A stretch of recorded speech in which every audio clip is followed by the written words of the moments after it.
जी नाजरीन, ब्रेक से वापस आ चुके हैं और इसी के साथ हमें दूसरे मेहमानों ने ज्वाइन किया है। हम आज बात कर रहे थे कुछ गार्डनिंग की। अच्छी चीज़ें अगर हमने आज सुनी तो हम उसी से रिलेटेड कुछ दूसरी चीज़ें भी हम आपको बताएंगे जो हमारे माशरे में चल भी रही हैं और उनका इलाज भी बताएंगे। तो इसके साथ साथ हमें दूसरे जिन मेहमानों ने ज्वाइन किया है वो है मोहम्मद यासिर शाह, अस्सलाम वालेकुम।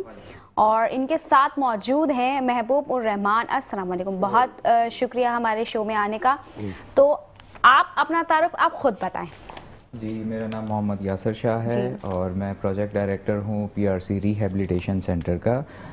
पीआरसी रिहेबिलिटेशन एक ऐसी इंस्टीट्यूट है जो ट्रीटमेंट प्रोवाइड करती है drug related problem, behaviour issue, psychiatric illness और मेंटल डिसऑर्डर्स का।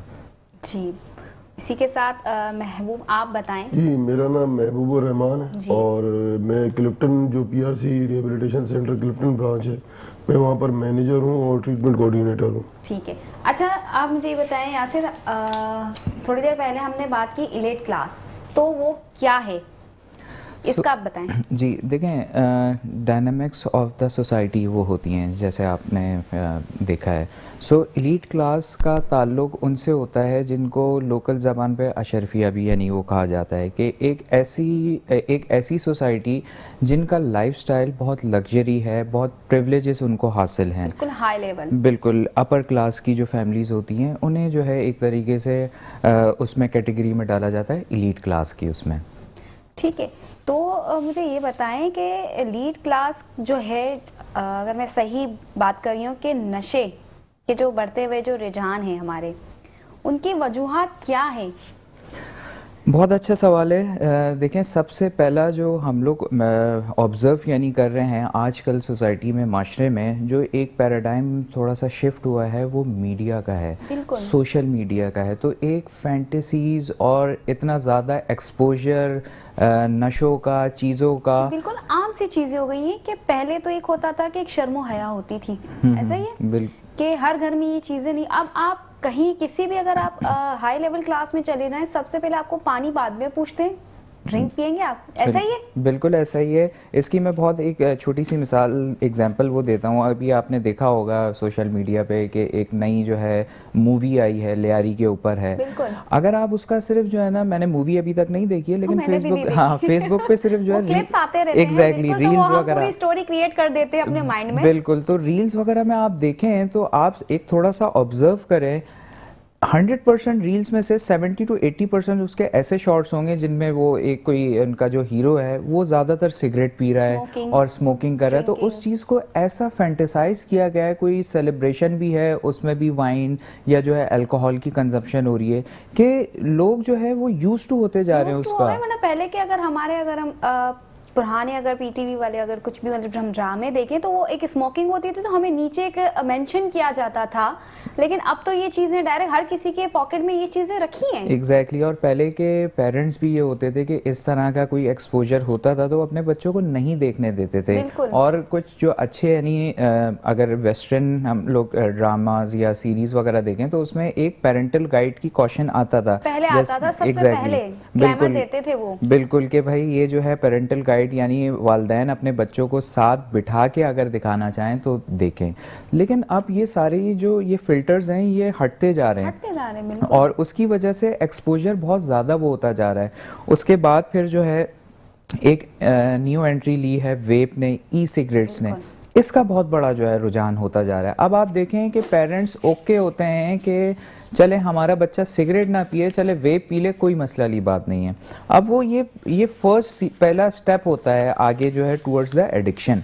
वो वेप से स्टार्ट होता है, निकोटीन की डिपेंडेंसी होती है, आहिस्ता आहिस्ता क्वांटिटीज़ इंक्रीज होती हैं और फिर दूसरा जो है उस पर एंट्री लेता है हैश या अल्कोहल। स्पेशली आपने जैसे एलीट क्लास की बात की तो एलीट क्लास में एक हर एक माशरे की, सोसाइटीज़ का, फैमिलीज़ का कल्चर होता है, अलग है। बिल्कुल बहुत सी हमारी फैमिलीज ऐसी भी हैं जो आज भी इन चीज़ों को जो है बहुत मतलब गुनाह समझती हैं, ऐसा ही है? बिल्कुल बुरा भी नहीं, गुनाह ही समझती हैं और वो यही दुआ करती हैं कि अल्लाह पाक हमें इन चीज़ों से महफूज रखे और हमारी भी यही दुआ है कि हम भी इन चीज़ों से महफूज रहें। बेशक। लेकिन मैं इनकी तरफ आऊँगी, महबूब रहमान की तरफ, कि जैसे आप ट्रीटमेंट कोऑर्डिनेटर हैं तो एक ये मसला है, इसके अलावा और क्या मसले हैं हमारे जो इस तबके का मसले का शिकार हो रहे हैं, आप किस तरीके से जो है ट्रीटमेंट करवाना कैसे स्टार्ट करते हैं कि आप लगे कि ये चीज़ पहले हम करनी चाहिए, हम एकदम से हाई ट्रीटमेंट पे नहीं जाते, स्टार्ट कैसे ले? और जो एज अ क्लाइंट ही कहूँगी मैं, क्लाइंट जो है वो सेटिस्फाई हो रहे हैं या वो उन चीज़ों को छोड़ने के लिए सेटिस्फाई होते हैं या कुछ गर्मा गर्मी हो जाती है? देखिए, सबसे पहली चीज़ के मेट्रो वन चैनल का शुक्रिया कि उन्होंने इतने सेंसिटिव शुक्रिया। टॉपिक को उठाया और इस पर बात कर रहे हैं। आपका भी शुक्रिया कि हमें आपने दावत दी। और दूसरी, अब मैं अपने आपके सवाल की तरफ आऊँगा कि देखें, जो पेशेंट अगर ड्रग यूज़र की 3 टाइप्स होती हैं, एक है ओकेजनल, एक है हैबिचुअल और थर्ड कैटेगरी है डिपेंडेंट, जिसको एडिक्ट भी कहते हैं। ठीक है। अगर जो पेशेंट रिहैब की तरफ अगर आ रहे हैं या फैमिली लेकर आ रही है, तो इसमें कोई दूसरी राय नहीं है कि वो डिपेंडेंट है। अच्छा। कि वो, उसको हम सिंपल लफ्जों में इस तरह एक्सप्लेन करते हैं कि वो पेशेंट जो नशा करने के लिए जिंदा है और जिंदा रहने के लिए नशा कर रहे हैं, ऐसा ही है बिल्कुल। तो वो पेशेंट ही रिहैब की तरफ आते हैं, उसके अलावा नहीं आते दूसरे पेशेंट। वो चले जाएंगे थेरेपी की तरफ या उनकी फैमिली अच्छा, वो टोट के कर रही normally, होती है कि भाई इनको पाकिस्तान से बाहर भेज दें, इनको सोसाइटी से दूर कर दें, कल्चर से दूर कर दें। तो जो पेशेंट अगर आ रहे हैं हमारे पास, तो ट्रीटमेंट का प्राइमरी स्टेज यही है कि वो इन पेशेंट ट्रीटमेंट में एडमिट होते हैं अगर वो डिपेंडेंट अच्छा। है, जिसका एक क्राइटेरिया है पूरे ट्रीटमेंट का कि कितना टाइम उन्होंने रहना है, किस तरीके से ट्रीटमेंट होगा। पूरा एक स्ट्रक्चर प्रोग्राम है जिसमें पेशेंट आते हैं, शुरू में हफ्ता 10 दिन लगते हैं उनकी डिटॉक्सिफिकेशन में, जो विड्रॉल पीरियड होता है। फिर उसके बाद सेकेंडरी स्टेज की तरफ पेशेंट जाते हैं जिसमें वो क्लासेस, क्योंकि स्ट्रक्चर प्रोग्राम है पूरा। मतलब आप एक ऐसा कि बिल्कुल उसको एक बच्चे की तरह ट्रीट करना, कि वो एक नया जो बॉर्न बेबी होता है कि कैसे मंथली उसको हमें लेके चलना है, कि अब इसी उसको हमें वजह से बैठना हमारे- सिखाना, बोलना सिखाना। इसी वजह से हमारे रिहैब का नाम भी परवरिश ही है, परवरिश कि वो जबरदस्त, एक नए सिरे से दोबारा एक इंसान की परवरिश दोबारा से होती है। परवरिश की जाती है। जी। और फिर यही है कि पेशेंट हमारे पास ज़्यादा, कुछ पेशेंट ऐसे होते हैं जो अपनी मर्जी से आते हैं, कुछ ऐसे होते हैं जिनको फैमिली धोखे से लाती है, और कुछ ऐसे होते हैं जिनको हमें घर से रेस्क्यू करना पड़ता है। ओके।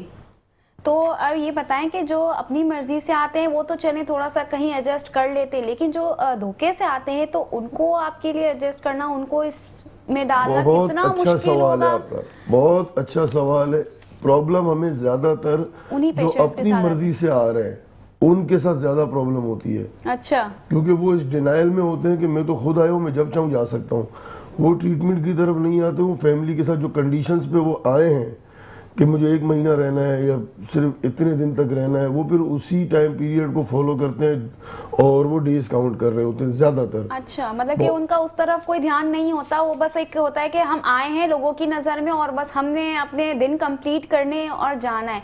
तो ऐसे कितने पेशेंट्स होंगे जिनको आपने कम से कम टाइम में आपने उनको सेटिस्फाई किया और उनकी ये लत छुड़ाई? और वाकई एक ये भी एक टास्क है ना कि भाई बिल्कुल सालों से लत लगी हुई वो बंदा आया है हमारे पास, अब हम उनको इतना टाइम दे रहे हैं कि वो इतने टाइम में अपनी ये चीज छोड़ सकता है। देखिए, इसमें प्रॉब्लम ये होती है कि ये एक डिजीज है, हाँ, एडिक्शन इज ए बिल्कुल। डिजीज। और जब डिजीज की हम बात करते हैं, जब डिजीज का ट्रीटमेंट होता है उसके पूरे प्रोटोकॉल्स होते हैं, लेकिन पूरे मैं कहती हूँ criteria बीमारी होता का भी है। इलाज है, बीमारी का भी इलाज है। इन पेशेंट्स को संभालना बहुत मुश्किल होता होगा। जो एक बीमार होगा ना उसको पता है मैंने एक ड्रिप लगेगी, 4 इंजेक्शन लगेंगे, 3-4 कैप्सूल खाने। अब जो इस लत से आया होगा ना, अगर उसको वो चीज नहीं मिलेगी उस वक्त आपका मतलब क्या होता है? तो शुरू में तो जाहिर सी बात है, जब वो गर्मा गर्मी होती है, विड्रॉल की कैफियत में होते हैं, जब जिसको हम हमारी सोसाइटी में तोड़ की कैफियत कहा जाता है, तो उसमें तो जाहिर सी बात है जब पेशेंट आते हैं उनका ड्रग स्क्रीनिंग टेस्ट होता है, फिर उसी के मुताबिक उनको मेडिकेशंस दी जाती हैं ताकि उनको वो पेन तकलीफ से ना गुजरना पड़े, और ज़्यादातर वो फिर उस कैफियत में आराम से ही रहते हैं। फिर जब स्टेबल हो जाते हैं फिर उनको बाकी रूल्स रेगुलेशन फॉलो करना ज़रूरी होते हैं। ठीक है, मैं यासिर की तरफ आऊंगी। जैसे इन्होंने बताया परवरिश नाम है, तो ये क्या मकसद था बनाने का? क्योंकि आपको पता है कि हमारे अब जिस माशरे में हम हैं, जो हमारा चल रहा है कल्चर, तो उसमें ये चीज़ें छुड़वाना करवाना मुश्किल है। तो देखे जाए तो आप माशाल्लाह यंग है, आप कुछ और फील्ड भी चूज कर सकते हैं, लेकिन आप ये इसका मकसद क्या था और इसका परवरिश नाम क्यों रखा गया? अगर हम लोग बैकग्राउंड की तरफ चलें, हाँ। थोड़ा सा परवरिश की, तो देखें एक चीज़ ये ऑब्ज़र्व की कि एक सोसाइटी में गैप है कि जो है एक तरीके से number of user, drug abuser बढ़ते जा रहे हैं और एक प्रॉपर ट्रीटमेंट नहीं है। अच्छा, सोसाइटीज़ भी दो हिस्सों में बटी हुई है, एक एलीट क्लास, एक ऐसे लोग जो जिनके पास प्रिविलेजेस वगैरह हैं, और एक ऐसे मिडिल क्लास या लोअर क्लास जिनके पास जो है इतने ज़्यादा वसाइल नहीं हैं ट्रीटमेंट के। वहाँ पे जो है एक तरीके आगाज़ हुआ परवरिश रिकवरी रिहेबिलिटेशन सेंटर का, जो कि जिसने जो है अपनी मलीर ब्रांच एक तरीके से बनाई एक ऐसे लोगों के लिए जिनके पास इतने ज़्यादा वसाइल नहीं हैं, इतने ज़्यादा फाइनेंशियली स्ट्रॉन्ग नहीं है, उनको भी ट्रीटमेंट दिया जाता है। और साथ साथ एक जो है एलीट क्लास जिनका सबसे बड़ा जो एक कंसर्न होता है, क्योंकि जाहिर सी बात है एक प्रिविलेज क्लास से आ रहे हैं, एक लग्जरी लाइफस्टाइल से वो आ रहे हैं, तो वो जो ट्रीटमेंट चाह रहे होते हैं वो चाह भी ऐसा रहे होते हैं कि बहुत ज़्यादा लग्जरियसनेस हो। हाँ, क्योंकि वो अपनी मर्जी के मालिक रह चुके हैं। एग्जैक्टली। लेकिन जाहिर सी बात है सिर्फ लग्जरी दे देना, सारी चीज़ें वो कर देना ट्रीटमेंट नहीं है। अगर ऐसा ही होता तो फिर तो कराची मेरे ख्याल से 5 स्टार होटल से भरा पड़ा है, कोई भी अपने प्यारा वहाँ पे 10 दिन के लिए जो है उसको रूम बुक करा के दे देता। ऐसा नहीं है। जो परवरिश ने दोनों चीज़ का ख्याल रखा है कि एक लग्जरियसनेस, इसके अकॉर्डिंगली फैसिलिटी भी डिज़ाइन किए, क्लिफ्टन वाली जो कि हमारी एग्जेक्टिव फैसिलिटी है, प्लस उसमें जो है ट्रीटमेंट को भी मद्देनज़र रखा गया है। अच्छा। जैसे महबूब साहब अभी वो बता रहे थे कि पूरा प्रोग्राम है, तो प्रोग्राम बेसिकली है क्या? बिहेवियर मॉडिफिकेशन प्रोग्राम है। सिर्फ उठा के बंद कर देना मकसद नहीं है। हाँ। आपका बीच में सवाल था कि, और ये बहुत सारी फैमिलीज का होता है, बहुत सारे क्लाइंट्स का होता है कि यार मैं छोड़ना तो चाहता हूँ, डिपेंडेंसी तो है, लेकिन मुझे डर है कि मुझे तकलीफ़ें तोड़ और इस तरह का ना हो। और बहुत सारी फैमिलीज ये होती हैं कि एग्रेसिव ना हो जाए हमारा पेशेंट, हमारा प्यारा। तो उस चीज़ में देखें, जहाँ पे प्रोफेशनलिज्म, जहाँ पे एविडेंस बेस्ड ट्रीटमेंट्स, जहाँ पे एविडेंस बेस्ड प्रैक्टिसेस फॉलो की जाती है ना, उसको बड़े प्रोफेशनली तरीके से कैटर किया जाता है। मतलब क्या कि परवरिश मेरे ख्याल से वाहिद इदारा है, स्पेशली कराची की अगर बात करें, जो कंप्लीट एब्सिडेंस पे काम कर रहा है। अच्छा जी, कंप्लीट एब्सिडेंस क्या है? बेसिकली इसका मैं थोड़ा सा एक सरसरी सा ओवरव्यू देता चलूँ। दो तरह के ट्रीटमेंट है एज अ लेमैन समझने के लिए, एक सब्सटीट्यूट थेरेपी और एक कंप्लीट एब्सिडेंस। सब्सटीट्यूट थेरेपी में या रिप्लेसमेंट थेरेपी में क्या होता है कि जी जो चॉइस ऑफ केमिकल लेकर आया उससे हटा के कुछ मेडिकेशंस उसको जो है ना प्रिस्क्राइब की, उसको सेट किया और उसको भेज दिया। At the time of discharge एक प्रिस्क्रिप्शन के साथ भेज दिया कि भाई ये सुबह दोपहर शाम को वो खाते रहना। वो नेमुल बदल है। हमारी नज़र में उस चीज़ का इतनी ज़्यादा इफेक्टिवनेस नहीं है कि वो कुछ दिन तक चलता है और फिर इंसान इवेंचुअली रिलैप्स यानी वो करता है।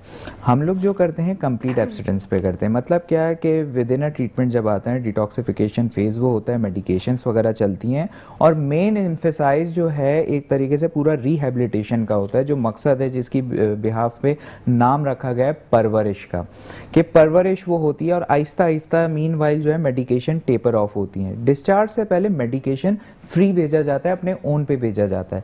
ज़्यादा जो एक तरीके से तवज्जो होती है वो रूटीन की होती है, वो साइको एजुकेशन ग्रुप्स की होती है, वो 1-on-1 काउंसलिंग की होती है, वो बिहेवियर मॉडिफिकेशंस की होती है, वो positive and negative reinforcement theories की होती है। तो ये सारी चीज़ें जो है ना प्रोवाइड की जाती है। बहुत अच्छी बात है। नाज़रीन, देखने जाएं तो आजकल भाई भाई का सगा नहीं है, और यहाँ ये जो है इंसानियत की खातिर इतना सब कर रहे हैं। अब जैसे कि परवरिश नाम एक समझ लें कि वो एक माँ बाप का काम कर रहे हैं, ठीक है।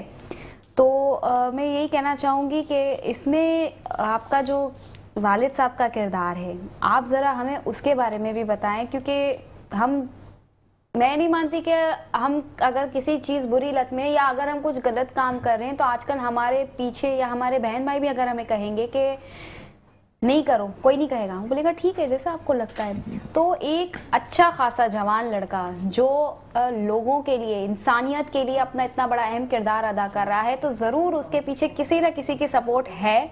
तो आप ज़रा उनके बारे में बताएं। बिल्कुल, जो हमारे डायरेक्टर हैं, सीईओ हैं इमरान शाह, ये पूरा जो एक तरीके से विजन है उन्हीं का है। जैसे मैंने आपको शुरू में बताया कि एक चीज़ ऑब्ज़र्व की थी कि क्वालिटी ट्रीटमेंट नहीं है, सिर्फ या तो बंद करना है या तो अगर ट्रीटमेंट है तो इतना ज़्यादा एक्सपेंसिव है कि हर किसी के अप्रोच में नहीं है। तो वहाँ से उन्होंने परवरिश का आगाज़ किया।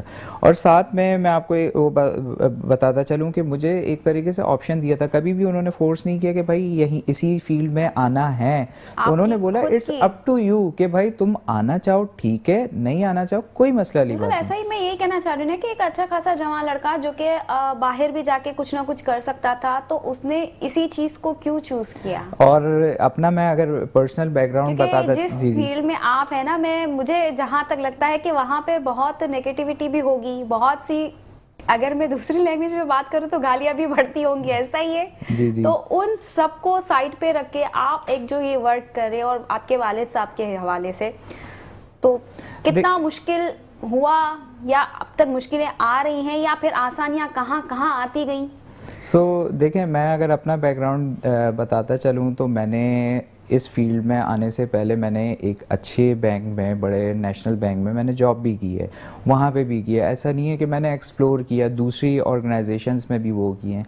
वहाँ पे एक चीज़ मुझे नीड हुई कि देखें अल्लाह ताला ने जो है इंसान का रिस्क पहले से मुकर्रर किया हुआ है कि वो उसको मिलना है, वो अल्लाह की तरफ से उस शख्स को पहले से दिया हुआ है, वो मिलना है, उसने मेहनत वो करनी है। अब ये इंसान के ऊपर है कि उस रिस्क को कि किसी के दूसरी की भलाई का जरिया बनाता है या सिर्फ अपना वो सोचता है। मतलब क्या कि देखें दूसरी फील्ड में मुझे पर्सनली जो है ना वो एक मज़ा, वो एक चीज़ वो नहीं आई। इस फील्ड में जब मैं यानी एक तरीके से एंटर हुआ, ऑब्वियसली सी बात है कि मैंने, ऐसा नहीं है कि पहले दिन से ही ट्रीटमेंट में जो है ना एक तरीके से मैं आ गया। इनिशियली पहले मैं ट्रेनिंग, मेरा फेज़ था, फिर मेरी एजुकेशंस वगैरह हुई, साथ साथ ऑन हैंड एक्सपीरियंस में लेता गया और आहिस्ता आहिस्ता तो उसमें एक चीज़ बहुत जो है ना, एक बोलते हैं ना कि अंदर से एक सेटिस्फेक्शन मिलती है। ये चीजों के हम अगर कोई अच्छा काम करते हैं ना, वो एक दिल से ऐसा लगता है कि हम अल्लाह ताला के कितने करीब हैं। बेशक, बिल्कुल। तो वो एक दिली सुकून यानी वो होता है कि क्योंकि इसे फैमिली डिजीज भी कहा जाता है। आप यकीन माने कि आप अगर उन फैमिलीज की तरफ जाएं, उनसे पूछें, उनको देखें, आप बिलीव करें या नहीं करें, उस मरीज से ज्यादा बेचारी परेशान उसकी फैमिली होती है। ऐसा ही है। इसे फैमिली डिजीज भी कहा जा रहा होता है कि कर बेचारा एक रहा होता है लेकिन सरवाइव पूरी फैमिली कर रही होती है। तो जब वो एक निकलता है तो उस पूरी फैमिली की दुआएं आपके साथ वो होती हैं। बिल्कुल, बहुत अच्छा जवाब। अच्छा, मैं थोड़ा सा ये बताऊंगी कि इनकी जो परवरिश का जो है लिंक, वो जो हम आपके साथ शेयर कर रहे हैं, आप ज़रा देखिए। जो है इनकी परवरिश का भी जो है वीडियो क्लिप देखा और मुझे तो बहुत अच्छा लगा, पसंद आया। और वाकई जो है ये कितनी ही घरों की दुआएं लेके चल रहे हैं। और कहते हैं ना, हम किसकी दुआओं से चलते हैं हमें नहीं पता, हमारा रब बेहतर जानता है। तो महबूब सर, मैं आपसे सवाल करना चाहूँगी कि क्लिफ्टन ब्रांच का जो है, हमने सुना है कि वहाँ पे फीमेल्स को भी इलाज की सहूलत हम आप लोग देते हैं, तो उस इलाज में किसी किस्म का फ़र्क है? नहीं, ट्रीटमेंट सेम है फीमेल्स के लिए। जैसे अब एक फीमेल है, देखें वो उस लत में भी लगी हुई है, पीछे वो अपनी फैमिली को भी देख रही है। अब जैसे दिन के बच्चे हैं छोटे, बच्चा माँ के बगैर नहीं रह सकता, तो अगर आप उन्हें भी इसी तरीके का ट्रीटमेंट देते हैं तो उनकी फैमिलीज के लिए आपके लिए क्या मुश्किलात पेश आती है, कैसे ट्रीटमेंट? फीमेल्स की जब हम बात करते हैं तो फीमेल्स को पहले तो उनकी फैमिली के खदशात काफ़ी होते हैं। हाँ। कि रिहैब का माहौल कैसा होगा, क्या वहाँ पर क्या रूटीन होगी, प्राइवेसी होगी नहीं होगी। तो उसमें यह है कि फ़ीमेल का ट्रीटमेंट सेम है, बिल्कुल कोई उसमें फ़र्क नहीं होता। क्लासेस सारी हैं, थेरेपी सेशंस साथ साथ चल रहे हैं, जो असाइनमेंट्स होते हैं जो मेल पेशेंट्स के हैं वही फीमेल्स के हैं। हाँ, ये फीमेल पोर्शन अलग होता है, मेल और फीमेल पेशेंट्स जो है उनका इंटरेक्शन बिल्कुल नहीं होती आपस में। अच्छा। और फीमेल पेशेंट्स को डील करने के लिए फीमेल स्टाफ ही होती है और वही 24/7 वही स्टाफ उनको डील करते हैं। और इसके अलावा अगर फीमेल्स को कोई प्रॉब्लम आती भी हैं तो वो अपने फीमेल स्टाफ से वो सारी चीज़ें डिस्कस करती हैं। डिस्कस होती है। एक मज़ाया सवाल करूंगी, 4 औरतें 4 कहानियां, तो वो कुछ गर्मा गर्मी वाला मामला होता है या बहुत अच्छे से जो स्टाफ आपकी पेशेंट को जो है कवर कर लेता है, उन्हें समझाता है या उन्हें मुतमईन कर लेता है कि भाई आपने जो है इस चीज़ को ख़त्म करके फिर आपने घर ही जाना है, तो उस दौरान क्या आप उनकी फैमिलीज़ को मिलने देते हैं? इसी पे मैं आऊँगा। देखें, यासिर साहब ने जो बात की लग्जरी लाइफ स्टाइल से वो आते हैं। हाँ, और देखिए कहीं बहुत सी चीज़ें ऐसी होती हैं जो खुद से नहीं भी करते, एक सोहबत भी होती है कि बुरी लत लग गई, लगा दी गई। अच्छी अच्छी फैमिलीज भी हैं जो वो लग जाते हैं, तो उनके लिए अगर जो देखें है हम अपने रिहैब सेंटर में बहुत ज्यादा लग्जरी माहौल अगर देंगे तो वही माहौल से तो वो निकल के आए हाँ। तो ट्रीटमेंट नहीं हो पाएगा। ट्रीटमेंट के लिए थोड़ा सा पेशेंट्स के सख्ती लिए टफ जरूरी है। टाइम होना जरूरी है। सख्ती का मतलब ये बिल्कुल नहीं है कि हम पेशेंट्स को मारते हैं या उनको बंद कर देते हैं अलग या इस तरह की कोई या चीज़ है। जंजीरों में बांधना या ऐसा कुछ नहीं। कोई हमारी यहाँ तक कि जो हमारी मलीर ब्रांच है जहाँ बहुत ही गरीब घरों से भी बच्चे आते हैं उनके साथ भी हम ये ट्रीटमेंट नहीं करते। हमारे पूरे प्रोग्राम है। अगर देखें ना फॉर एग्जांपल अगर आप किसी को पेशेंट कह रही हैं तो पेशेंट का ट्रीटमेंट कोई भी अगर कोई हार्ट पेशेंट है तो क्या उसको डॉक्टर मार के इलाज कर सकते हैं या फोर्सफुली कर सकते हैं? नहीं कर सकते। इसी तरह हम भी फोर्सफुली किसी का नहीं करते। हाँ ये है कॉन्सिक्वेंसेज होते हैं कि अगर कोई पेशेंट रूल्स को फॉलो नहीं कर रहा, ट्रीटमेंट फॉलो नहीं कर रहा या क्लासेस अटेंड करने से मना कर रहा है तो फिर जो उनको फैसिलिटीज़ दी गई हैं वो रोक दी जाती है। जैसे for example family meetings once in a week होती हैं, फैमिली मीटिंग्स रोक सकती हैं या वो अपने लिए फूड पांडा जो उनकी एक फैसिलिटी है वो अपने लिए बाहर से खाना ऑर्डर कहीं करवा ना कहीं सकते हैं। प्रेशर लाजमी है, वो थोड़ा सा जरूरी- कुछ भी मतलब ज्यादा नहीं, थोड़ा भी प्रेशर लाजमी है कि हम उनके लिए, आप उनके लिए ही कर रहे हैं ना कि भाई उनकी वो जल्द से जल्द अपनी फैमिली से मिले तो वो समझते हैं इन चीजों को या भाग जाते हैं या क्या होता है? नहीं देखिए पेशेंट्स को समझने में टाइम लगता है। वो तो पेशेंट्स है। जो आए हैं उनकी मेंटल हेल्थ जो है वो रिकवर होना ही 1.5 से 2 महीने बाद शुरू होती है। ओके। क्योंकि आप खुद देखें अगर एक बंदा जैसे मैं अपनी एग्जांपल दे दूं, मैंने 10-12 साल तक ड्रग यूज़ किया। अब 10-12 साल जिसने ड्रग यूज़ किया हो आप क्या समझती हैं कि 1-2 महीने में वो एक्सेप्टेंस की तरफ आ पाएंगे? बिल्कुल भी नहीं। तो यही वजह है कि पेशेंट्स को रिकवर होने में टाइम लगता है। हाँ अगर फैमिली समझ जाए तो पेशेंट देर सवेर रिकवरी में आ जाते हैं। प्रॉब्लम फैमिलीज के साथ ज़्यादा होती हैं। यही मैं सवाल यही आपसे करूंगी कि फैमिलीज का जो मसला है अब जो है कि तकरीबन बच्चे भी इन चीज़ों में है, तो जो बच्चे हैं उनके लिए उनकी फैमिलीज का कैसे सामना करना पड़ता है? देखें फैमिलीज़ को भी मैं इसको जो है ना सवाल को 2 हिस्सों में तकसीम करूँगा। एक वो फैमिलीज़ जैसे आपने पहले इनसे वो सवाल किया है कि उनकी कोई प्यारी जो है यानी फ़ीमेल क्लाइंट कोई जो है ना अगर इस बीमारी में फंस चुकी है उनके तहफ़्फ़ुज़ात क्या होते हैं, और एक ऐसी फैमिलीज़ जिनका बच्चा जो है ना वो हो गया तो उनके तहफ़्फ़ुज़ात क्या होते हैं। अगर देखा जाए तो अगर फीमेल पेशेंट आ रहा है, फीमेल क्लाइंट आ रही है तो उसकी फैमिली के तहफ़्फ़ुज़ात ज़्यादा होते हैं। ऑब्वियसली सी बात है, सिक्योरिटी सारी चीज़ें इस चीज़ को मद्देनज़र रखा जाता है। तो इसीलिए जैसे महबूब साहब ने भी बताया है कि पूरा उनके लिए डिज़ाइन ही स्टाफ का एक अलग किया हुआ है। फीमेल स्टाफ्स होते हैं और वो एक तरीके से ट्रेन स्टाफ होते हैं। जैसे आपका सवाल था कि बहुत सारी फैमिलीज़ का भी यही होता है कि भाई अगर ये शोर मचाएगी, ये गुस्सा करेगी तो किस तरीके से आप हैंडल करेंगे। तो वहाँ पे पार्ट 2 बहुत इंपॉर्टेंट पार्ट आते हैं, मेडिकेशन मैनेजमेंट और काउंसलिंग। सो ये चीज़ इनकॉर्पोरेट की जाती है। ब्रेन जो है ना एक तरीके से शेपिंग की जाती है, प्यार से सारी चीज़ें काउंसलिंग के थ्रू उन्हें प्रोसेस वो किया जाता है। और दूसरा तहफ़्फ़ुज़ात वो होता है कि भाई क्या ये ठीक हो जाएगी, ये क्या ये सारी चीज़ें होंगी। ऑब्वियसली सी बात है, देखें हम जितना भी वो बताएं एक फैमिली के लिए एक बहुत बड़ा टफ टाइम होता है कि अपने प्यारे को एक इदारे में वो जमा कराना। कोई भी हो जाए, बच्चा हो, बूढ़ा हो, जवान हो, कोई भी, हर फैमिली के एक अपने ही होते हैं, सब प्यारे होते हैं। बिल्कुल भाई वो अपने प्यारों को इन चीजों से निकालने के लिए ही तो वो आपकी तरफ आते हैं। बिल्कुल। और आप यकीन माने या नहीं माने कि एक फैमिली के लिए ना एक रिहैब सेंटर चाहे कोई भी हो सबसे लास्ट ऑप्शन होता है। यूजली मैं अगर अपने एक्सपीरियंस से देखूं फैमिलीज को तकरीबन 4 से 5 साल लग जाते हैं इदारे के दरवाजे पे आने तक। उससे पहले जो है ना हमारे माशरे में डिफरेंट जो है ना आसान उसमें टोटके करती है फैमिली। शादी करा दो उसकी ठीक हो जाएगा, ये तो हल नहीं बाहर निकाल दो उसको ठीक हो जाएगा, शादी करवाना हल नहीं तो इसको कोई काम में मसरूफ कर दो, इसको किसी जो है हॉस्टल में भेज दो। असल में देखें फैमिली कभी कोई फैमिली नहीं चाहती कि अपने प्यारे को किसी इदारे में डाले। फैमिली मौके देती है, फैमिली कोशिशें करती है, लेकिन जब सारी चीजें नहीं वो हो रही होती, बीमारी है ना,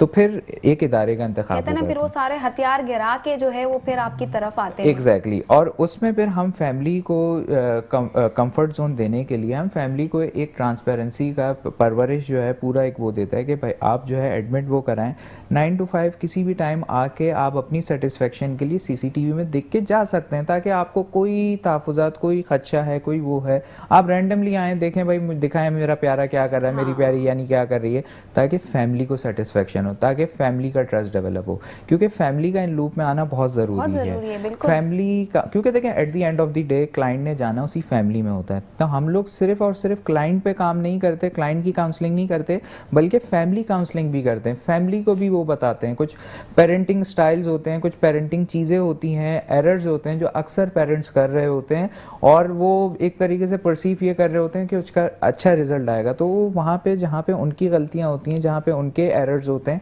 उनको आइडेंटिफाई कराया जाता है, उनको बताया जाता है कि किस तरीके से अपने प्यारे को लेके चलना है। अक्सर कुछ फैमिलीज़ के आपस में रिजेंटमेंट्स होती हैं, तो उसको एक को जॉइंट सेशंस करके जो है एक तरीके से प्रोसेस कराया जाता है। ठीक है, आपकी बात को कंटिन्यू करेंगे, लेकिन अभी वक्त तो है हमारे ब्रेक का। वापस आते हैं ब्रेक के बाद।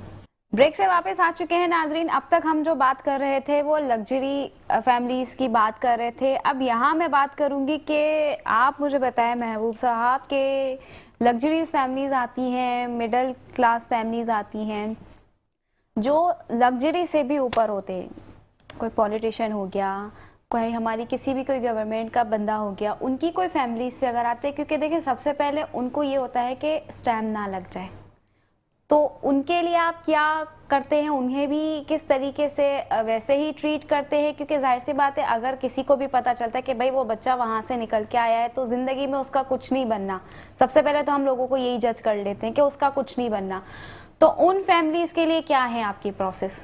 इस तरह की फैमिली जो बिल्कुल हटके हैं, लग्जरियस फैमिली से भी हटके हैं, पॉलिटिशियन हो गया, कोई मीडिया का हो गया, XYZ कुछ भी, इस तरह की फैमिलीज हमारे पास काफ़ी आ चुकी हैं, आती हैं, और उनको हम वो जाहिर सी बात है प्राइवेट रूम्स की तरफ जाते हैं कि ज़्यादातर दूसरे पेशेंट्स के साथ ना रहें, और क्लासेस। और देखें इस तरह की फैमिलीज या कोई भी फैमिली हो, उनके सबसे पहला कंसर्न यही होता है कि हमारी इज्जत ख़राब ना हो, किसी को ये पता ना चले कि हमारा बच्चा या मेरे वाले साहब या मेरी बहन या मेरी वाइफ वो रिहैब सेंटर से हो वो गया है। ठीक है, ये फिर भी जो दूसरी फैमिलीज होती है वो फिर भी इन चीज़ों को एक्सेप्ट कर लेती कि भाई हाँ थे, अब नहीं है, थे और है वाले में फ़र्क आ जाता है। लेकिन जो हमारे जो पॉलिटिशियंस हैं, मीडिया के हैं, जो भी है सोशल मीडिया वाले, या किसी भी चीज़ को आप ले लें, अपर से भी ऊपर की बात करें, तो वो तो इस चीज़ को एक्सेप्ट ही नहीं करते। तो उनके लिए क्या प्रोसेस है आपके? जैसे आपने कहा प्राइवेट रूम्स, तो वो क्या सिर्फ उनके लिए ही हैं? प्राइवेट रूम्स में जो पेशेंट्स भी आना चाहें, फैमिलीज अपने बच्चे को रखवाना चाहें, उनके लिए प्राइवेट रूम का भी है, सेमी प्राइवेट का भी ऑप्शन मौजूद है, वो जिसमें भी जाए। लेकिन जब पेशेंट हमारे पास आते हैं और हम उन फैमिलीज़ की प्राइवेसी को, पेशेंट की प्राइवेसी को देखते हैं, और जैसे फॉर एग्जांपल अगर किसी पेशेंट को उसके फादर एडमिट करवा रहे हैं, हाँ। और फादर की मर्जी के बगैर फिर कोई दूसरे शख्स उनसे आके मिल नहीं सकते।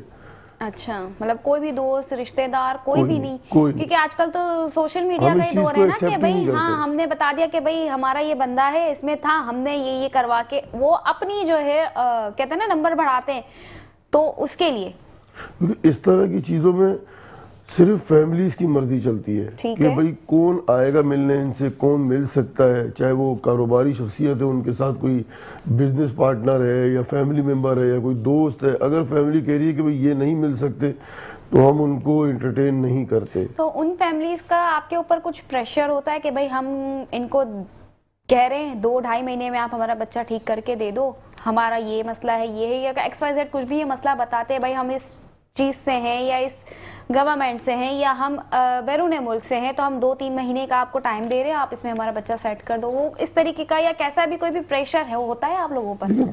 इनिशियल जो प्राइमरी ट्रीटमेंट है वो 3 मंथ्स का होता है। ठीक है, 3 मंथ्स का ट्रीटमेंट करते हैं। हर पेशेंट एक जैसे नहीं होते, हर पेशेंट डिफरेंट होता है, और उसका माइंडसेट डिफरेंट है, उसका लाइफ स्टाइल डिफरेंट रहा होता है।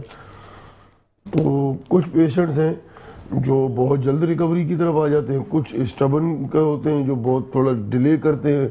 तो जब 3 मंथ्स के बाद फैमिलीज को हमारी तरफ से जो रिकमेंडेशन होती है वो हम बता देते हैं, और अगर देखिए फाइनल डिसीजन फैमिली का है।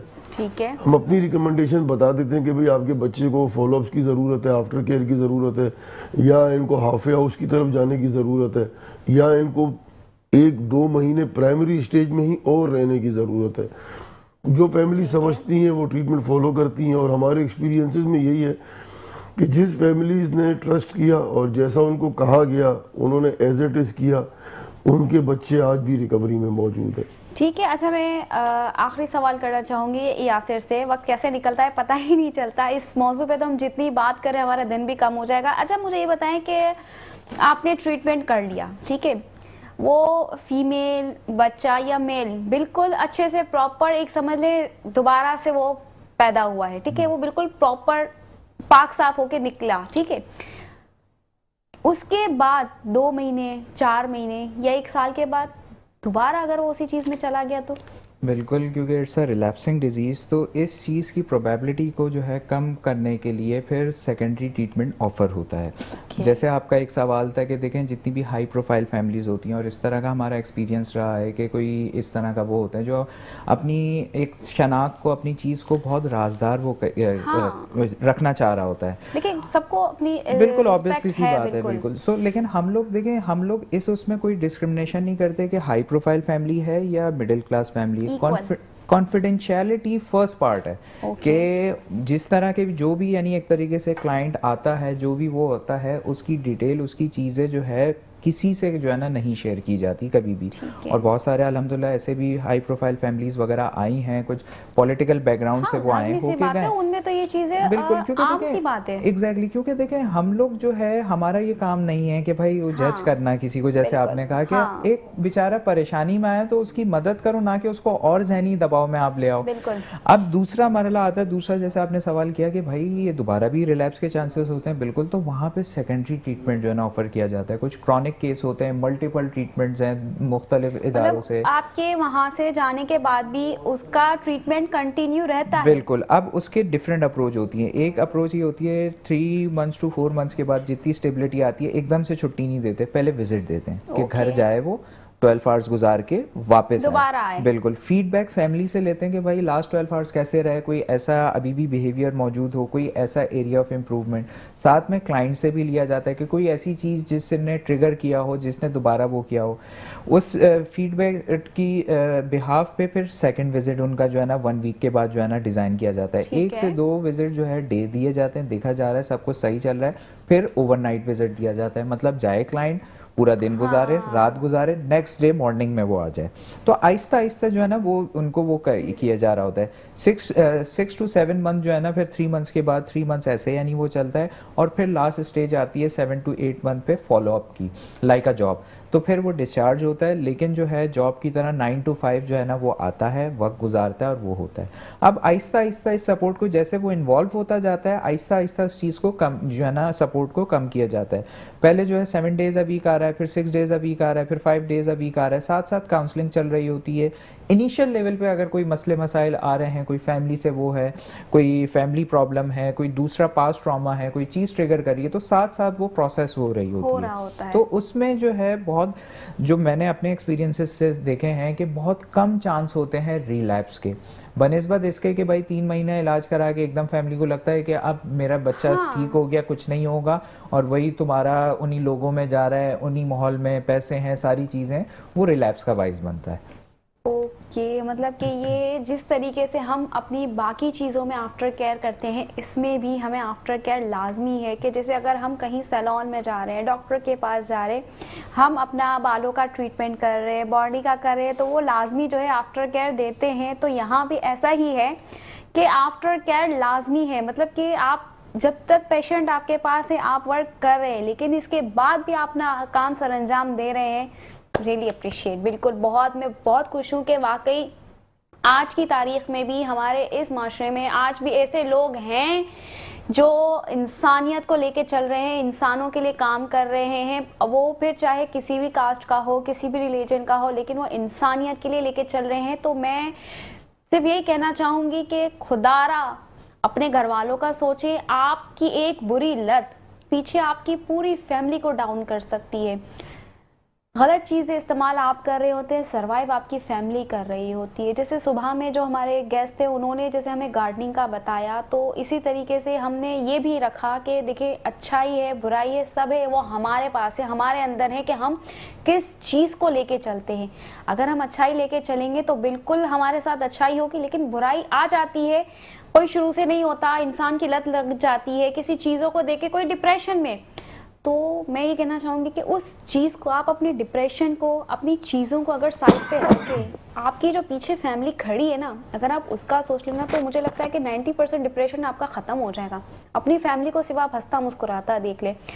तो दोस्तों इसी के साथ हमारा जो है प्रोग्राम का वक्त ख़त्म हो रहा है। मैं यासिर और महबूब सर से कहूँगी कि कुछ एक पैगाम दे दें कि जो हमारे आजकल आने वाले बच्चे हैं वो इन चीज़ों से कैसे बच सकते हैं। ठीक है, थैंक यू सो मच। जैसे परवरिश का जो मेन मोटिव जो है सिर्फ ट्रीटमेंट पे नहीं, प्रिवेंशन पे भी है। हम लोग डिफरेंट स्कूल्स पे जाते हैं, डिफरेंट जगहों पे अवेयरनेस सेशन देते हैं। अगर आपके तवज्जो से नाजरीन को कहीं पे भी महसूस हो कोई स्कूल के उस पे कि भाई अवेयरनेस की ज़रूरत है, तो बेझिझक हमसे जो है ना रब्ता वो कर सकते हैं। हम लोग जो है अवेयरनेस सेशंस करते हैं। सिर्फ एक चीज़ को जो है ना वो आपके उस प्लेटफॉर्म से मैं पैगाम देने चाहूँगा कि नशे से इनकारी और ज़िंदगी से प्यार। बहुत ज़बरदस्त ये है कि इस चीज़ की अवेयरनेस लाजमी है, बिल्कुल ऐसा ही है। बिल्कुल ऐसे ही है।